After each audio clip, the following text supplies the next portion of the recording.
Hi, I'm Mike Thompson. Lately I've been making a few things for Christmas, specifically some ornaments. I've made two different styles lately. I did this segmented turning one on the lathe, and I did a couple 3D printed ones that I intend to give away as gifts. In this video, I'm going to show you how I made this really nice ornament out of maple and walnut on the lathe.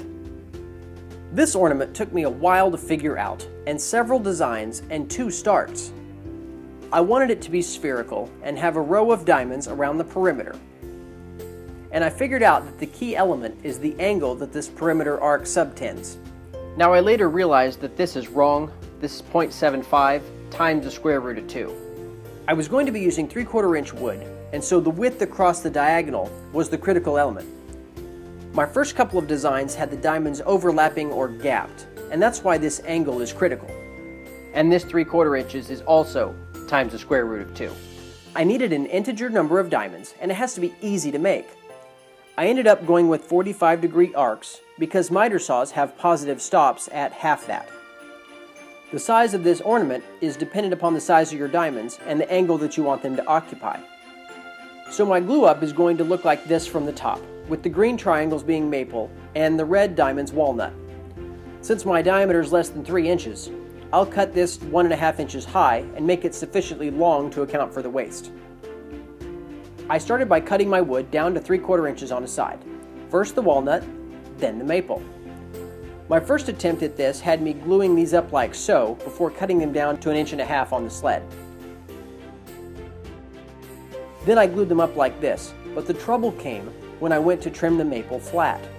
I couldn't see the bottom and ended up chopping off the diamond points, and I had to start over. My second attempt was done like this with 45-degree triangles from the table saw and sled. It used a lot fewer clamps too.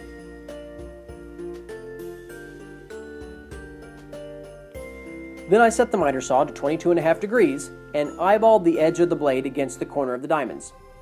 Doing it like this results in every half diamond being lost, so I glued up 12 instead of 8, and by flipping it over every cut, I saved 4 diamonds. The points of the triangles kept them from meeting perfectly, so I sanded the tips off just a bit. Then I glued up my octagon and let it set for a couple of hours. Not bad, huh? I sanded the top and bottom smooth next. To get the stripe look that was in my head, I resawed and replaned my pieces of maple and walnut into 1/4 inch and 1/2 inch thicknesses. Then I glued these up so that the top and bottom would be inverses of each other, and then I glued up a waist piece on each end. And several hours in the vise brought it all together.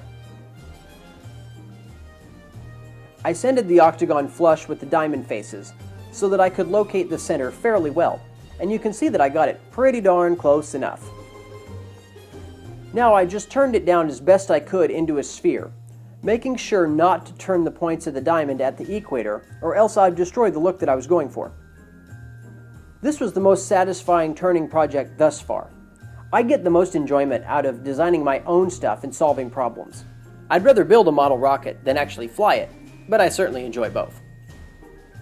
Once I had it close to spherical, I chopped the ends off and then mounted it sideways in these little holders and turned it again. I finished it up with a sander and got it really close to spherical. I was on a deadline, so I didn't take it all the way, but it's darn close. I finished it off with some paraffin wax. That's all I had, and I figured it would give a nice look, which it did after some hand and mechanical buffing. I hit it with a heat gun a few times to get the wax to soften again and really soak in. Then I screwed a small eyelet in the top and hung it on the tree. My wife was very impressed, and it got to stay on the tree. Go ahead and subscribe if you haven't already. I'm Mike Thompson, and thanks for watching. I really appreciate it.